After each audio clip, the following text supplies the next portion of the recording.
एक महिला भक्त वृंदावन से बिहारी जी लेकर अपने घर आई और तभी बाहर से गोलू घर के अंदर आया और माँ से पूछता है कि माँ, यह कौन है? तो मैया ने बोला, ये भगवान हैं और ये ही हमारे मालिक हैं। अब तो घर में जब भी कोई नई चीज बनती तो सबसे पहले बिहारी जी को भोग लगता। पहले यह सब चीजें गोलू को सबसे पहले मिलती थीं। इससे गोलू बहुत चिढ़ने लगा और मन ही मन ठाकुर जी को कोसने लगा। एक दिन गोलू की माँ काम पर जाते समय बोली, गोलू, यमुना जी से मटके में जल भरकर लाना। जब गोलू पानी भरने के लिए जाने लगा तो जाते जाते बिहारी जी को कहने लगा, खाने के लिए तो सबसे पहले तैयार रहते हो, लेकिन काम तो मुझे ही करना पड़ता है। अगर यहाँ रहना है तो काम करो। कहकर गोलू यमुना जी से जल भरने के लिए चल पड़ा। गोलू जब यमुना जी में जल भरने लगा तो उसने देखा कि यमुना जी के अंदर बिहारी जी विराजमान हैं और कह रहे हैं, ला गोलू, घड़ा हम भर देते हैं। गोलू उनको देखकर हैरान हो गया और बोला, नहीं नहीं, मैं अपने आप भर लूंगा। लेकिन ठाकुर जी ने उसके हाथ से घड़ा ले लिया और भरकर घर ले आए। गोलू घर आकर डर रहा था कि अगर माँ को पता लगा कि मैंने ठाकुर जी से काम करवाया है तो आज मेरी पक्की पिटाई होगी। माँ ने घर आकर बिहारी जी को गीले कपड़ों में देखा तो एकदम से हैरान हो गई और कहने लगी कि गोलू, ये जरूर तेरी शरारत है, जरूर तूने ही इन पर जल डाला है। गोलू ने अपनी माँ को समझाने का बहुत प्रयास किया, लेकिन माँ ने उसको डांट कर चुप करा दिया और ठाकुर जी के भीगे हुए वस्त्रों को बदलने लगी। अगले दिन जब माँ ने गोलू को अनाज पिसवाने का काम दिया तो बिहारी जी फिर अनाज का कनस्तर ले आए और माँ को ठाकुर जी के वस्त्रों के ऊपर सूखा आटा पड़ा मिला।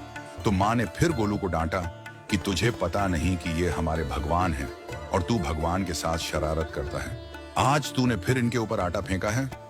तो गोलू शपथ लेकर कहने लगा, नहीं माँ, मैंने कोई शरारत नहीं करी है। ये तो मेरे हाथ से गेहूं का कनस्तर लेकर खुद पिसवा कर आए हैं। गोलू की माँ आज बहुत गुस्सा हुई। अगले दिन फिर माँ बोली, बेटा गोलू, आज तुम्हारे बाबा बाहर गांव से वापस लौट आएंगे। बस आज का ही काम है, तुम जंगल से थोड़ी लकड़ियां ले आना। गोलू फिर डर गया, कहीं ठाकुर जी फिर मेरे पीछे ना आ जाएं। गोलू ने माँ को बोला कि मैं चला तो जाऊंगा, लेकिन बिहारी जी को समझा लो, वो मेरे पीछे ना आई। उसकी माँ हंसकर बोली, हाँ हाँ समझा दूंगी, तुम जाओ तो सही। गोलू जल्दी जल्दी लकड़ियां लेने जंगल में चला गया और माँ काम पर चली गई। लेकिन उस दिन माँ काम से जल्दी वापस आ गई और देखा बिहारी जी अपनी चौकी पर विराजमान नहीं है। वह तो एकदम से घबरा गई कि कहीं गोलू की शरारत तो नहीं। वह भागी भागी जंगल की तरफ गई। तभी उसने देखा कि गोलू के साथ एक इंसान लकड़ियों को लेकर घर आ रहा है। गोलू की माँ यह देखकर हैरान हो गई कि यह तो बिहारी जी हैं। ये क्या हमारे भगवान हमारा काम कर रहे हैं? इसका अर्थ गोलू ठीक कह रहा था। वह जल्दी जल्दी भागकर ठाकुर जी के पास गई और लकड़ियां उनके हाथ से लेते हुए उनके चरणों में गिरकर रोती हुई बोली, हे बिहारी जी, ये आप क्या कर रहे हो? मुंह गरीब का काम क्यों कर रहे हो?